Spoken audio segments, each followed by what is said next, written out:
20টা পদ থাকোঁতেই 20টা পদৰ কাৰণে পৰীক্ষা হওঁতেই তাতে 5 জনৰ অভাৰলেপিং হ'ল। 51,000ত প্ৰায় 12,000 প্ৰাৰ্থী 12,000টা পদ আল্টিমেটলি ব্লক হৈ ৰ'ব। চৰকাৰে কথাটো গম পাইছে, কিন্তু চৰকাৰে বস্তুটো ইগন'ৰ কৰি আছে।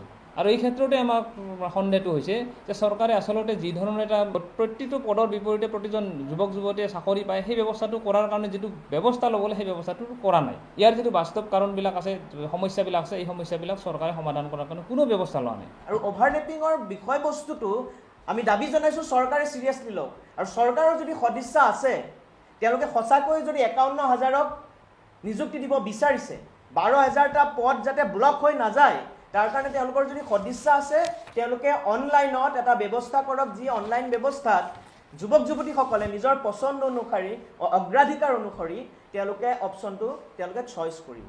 সেই চইচৰ ভিত্তিত তেওঁলোকে দিলে হ'ল। বহুতো যোগ্য প্ৰাৰ্থী এই ক্ষেত্ৰত বঞ্চিত হৈ আছে। মাজতে যি কাট অফ ঘোষণা কৰিলে আয়োগে, সেই কাট অফ চাই আমি দেখি আচৰিত হৈছোঁ যে কাট অফ যথেষ্ট কম, আৰু সেই কাট অফতকৈ বহুত বেছি নম্বৰ আমি পাই আছোঁ। আৰু আমাৰ মাজত এনেকুৱা OBC কেণ্ডিডেটো আছে যি নেকি প্ৰায় 90-100 নম্বৰ পাই আছে, য'ত নেকি OBC কাট অফ 50ৰ ঘৰত।